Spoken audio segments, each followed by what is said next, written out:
Good evening my dear students. आज मैं आप लोगों के लिए ज्योग्राफी लेसन जो पोयम है आपके बुक हनी ड्यू इंग्लिश में, उसके सारे नोट्स सारे क्वेश्चंस लेकर आ चुका हूँ। तो चलिए शुरू करते हैं। पहला जो क्वेश्चन है बच्चों, फाइंड 3 और 4 phrases in stanzas 1 and 2 which are likely to occur in a geography lesson. तो आपको यह क्वेश्चन बेसिकली यह कर रहा है कि आपको 3 से 4 फ्रेजेज फ्रेजेस मैंने बताया था, शब्द कई शब्दों, दो या दो से अधिक शब्दों के समूह को फ्रेज कहा जाता है। ठीक है, तो आपको यह करा कि 3 से 4 फ्रेजेस आप खोजिए उस कविता के पहले स्टेंजा। स्टेंजा मैंने पहला जो पद है वहाँ से, एंड टू और दूसरे वाले पद से। ठीक है, which are likely to occur in a geography lesson, जो कि आप ज्योग्राफी के पाठ में आपको वो चीज़ जो आप वहाँ से स्टेंजा में से जो फ्रेज खोजेंगे वही स्टेंजा, वही पंक्ति आपको कहाँ मिलेंगी, किसी भूगोल के पाठ में मिलेंगे। तो ऐसे जो आपको फ्रेजेस हैं वो आपको लिखने हैं। तो आंसर बच्चों, the phrases that are likely to occur in a geography lesson are, तो जो फ्रेज है जो कि आपके भूगोल के पाठ में आते हैं वो 4 यहाँ मैंने लिख दिए हैं। पहला, scale 6 inches to the mile, यानी कि 6 इंच 1 मील के बराबर। तो यह जो है मानचित्र का चीज़ है। ठीक है, जो कि आप भूगोल में पढ़ते हैं। Land and water attracted man, तो भूमि और पानी ने लोगों को अपने ओर आकर्षित किया। यह भी जो है भूगोल का ही विषय है। सिटीज वेयर द रिवर्स रैन, तो जहाँ नदियाँ बहती थी उसी के चारों ओर, उसी के बगल में, उसी के किनारे शहर बस गए। ये भी ज्योग्राफी का ही विषय है। The valleys they are populated, जो घाटियाँ है वो बहुत ज़्यादा घनी बसी हुई है। ये भी ज्योग्राफी का लेसन है। तो अगले क्वेश्चन में मूव करते बच्चों की, scene from the window of an aeroplane the city appears as haphazard as on ground, as neat as a map, as developed as necessary, mark the right answer. तो आपको ये बताना है कि जब आप एरोप्लेन की खिड़की से किसी हवाई जहाज खिड़की से अपने शहर को देखते हैं तो शहर कैसा दिखता है। Haphazard, if as on ground, यानी कि ग्राउंड में जिस तरीके से बेतरतीब तरीके से जब शहर को हम लोग ज़मीन से देखते हैं, नीचे से देखते हैं, ज़मीनी सतह से देखते हैं तो बिल्कुल बेतरतीब दिखता है। As neat as a map, एकदम मानचित्र में जितना साफ सुथरा दिखाई देता है वैसे दिखता है ऊपर से आपको। एज डेवलप्ड एज नेसेसरी, या ऐसा दिखता है कि जैसा शहर को होना चाहिए। तो इसका सही आंसर है as neat as a map, बिल्कुल मैप की तरह साफ सुथरा दिखता है।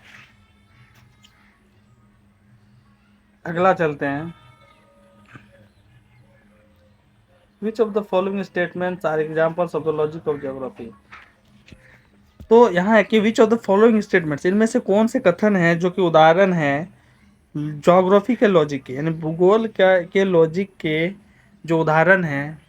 ऐसे कौन स्टेटमेंट जो भूगोल का लॉजिक यहाँ दिखा रहा है। जैसे there are cities where there are rivers, तो जहाँ भी नदियाँ हैं वहीं शहर भी हैं।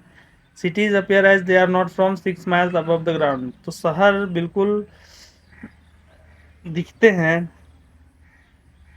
As they are not from 6 miles above the ground, तो जो शहर है वो जमीन से दिखते हैं बिल्कुल अलग जब हम उसे आकाश यानी 6 मील ऊंचे जगह से जब हम देखते हैं उसको, तो वह बिल्कुल अलग दिखता है। वह बिल्कुल ग्राउंड से हम जब उसको देखते हैं वैसा नहीं दिखता है। अगला थर्ड वाला है, it is easy to understand why valleys are populated, यह समझना बड़ा आसान है कि घाटियाँ इतनी ज़्यादा क्यों घनी बसी हुई हैं।